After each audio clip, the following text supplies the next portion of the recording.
Hello, awesome clicksters! Tara, sama kayo sa aking kwento.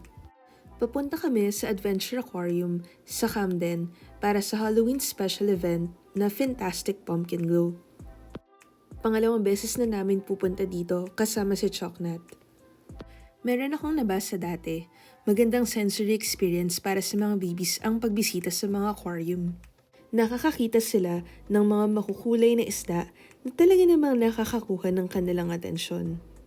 Tuwing pupunta kami sa mga aquarium, napapansin ko na talagang aliw na aliw nga si Choknat sa mga nakikita niya. Ang tip ko sa inyo, kung merong malapit na mga aquariums sa lugar nyo, mas makakatipid kung makakakuha kayo ng annual membership or yung yearly pass. Halos lahat ay merong libreng entrance para sa mga babies o mga bata na 2 years old pababa. At bukod dito, magandang indoor activity din ito para sa kanila. Siyempre, masaya din itong bonding activity para sa buong pamilya. Ang ganda nga din ng punta namin kasi walang masyadong tao kaya masala namin na-enjoy ang pagbisita namin dito. Yung huling punta kasi namin, ang dami namin kasabay ng mga estudyante dahil doon din madalas ginaganap ang mga field trip. Grabing effort din talaga ang mga ginawa nila sa pagdisenyo ng buong lugar.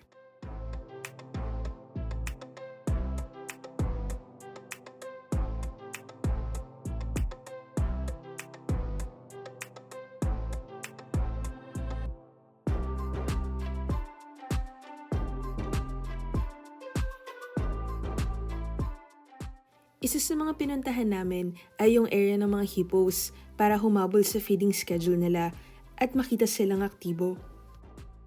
Yung huling punta kasi namin, natutulog lang sila sa isang sulok kaya hindi namin sila nakita ng buo.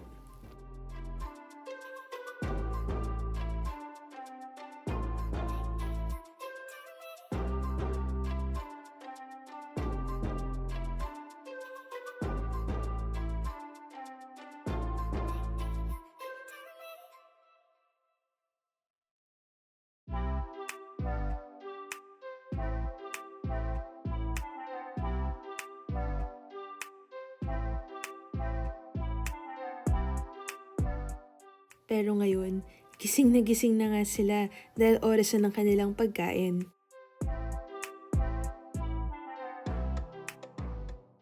Ang cute nga nila tignan kahit na tinuturing sila na isa sa mga pinakamapanganib na hayop. Sa ilalim nga ng tubig, mukhang slow motion ang bawat galaw nila.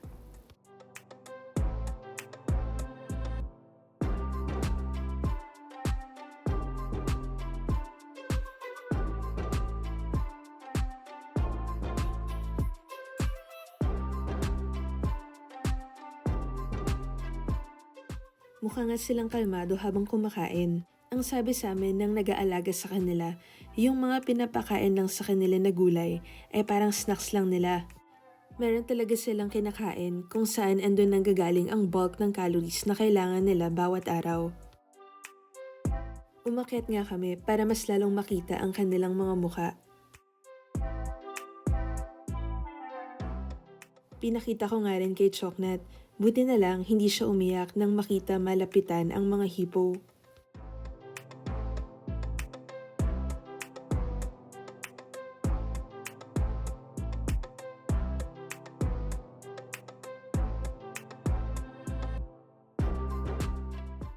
Sunod naman naming pinuntahan ang aquarium tank ng mga sharks. Dumaan kami sa shark tunnel.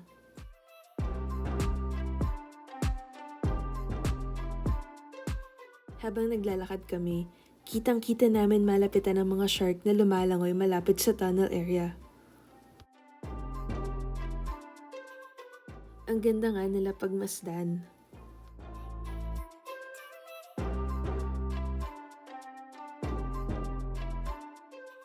May napanood nga ako dati na documentary na nagsasabi na bibihira lang umatake ang mga sharks sa mga tao.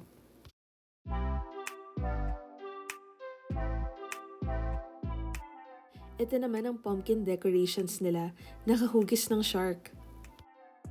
Kaya lang, hindi ako sigurado kung totoong pumpkin nga talaga ang ginamit nila para mabuo ito.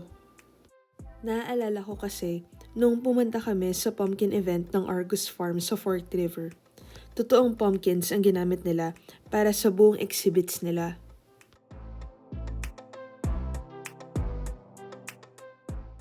Sunod naman, pinuntahan namin yung Shark Bridge. At dahil wala ngang tao, mas lalo kami natuwa kasi yung huling punta namin, ang haba ng pila para lang ma-experience ang pagtawid sa Shark Bridge. Diyan makikita niyo yung bridge at sa ilalim naman nun ay ang aquarium tank ng mga sharks. Nakakatakot din kasi habang tinatawid namin yung bridge, makikita mo talaga yung mga shark na nagsisilanguyan sa ilalim ng bridge.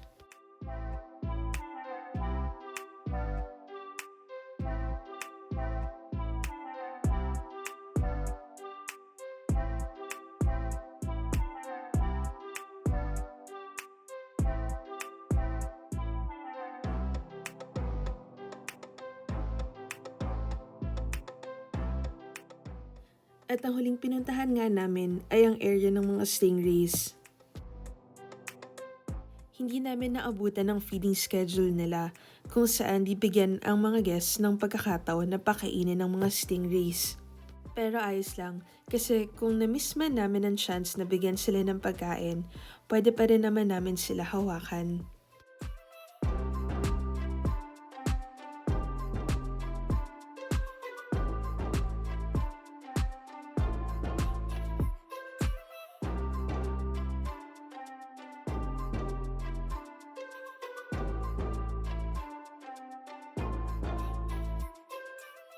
Bago kami umuwi, dumaan muna kami sa RCA Pier. Mula dito, makikita nyo ang skyline.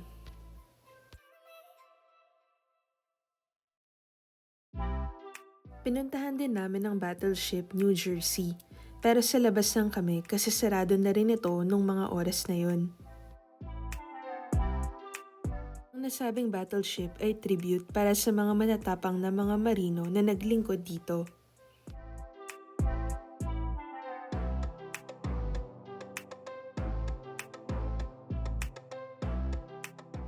Pagka-uwi namin bandang 6 PM na, nagsimula na kami mag-trick or treat. Set up kami ng kuhanan ng chocolates sa labas ng apartment namin para makaikot kami at makapag-trick or treat si Choknat. Ito ang first trick or treat ni Choknat. Ang costume niya ay si Sully sa Monsters Inc. na movie. Nakakatawa nga itong si Choknat kasi game na game siya.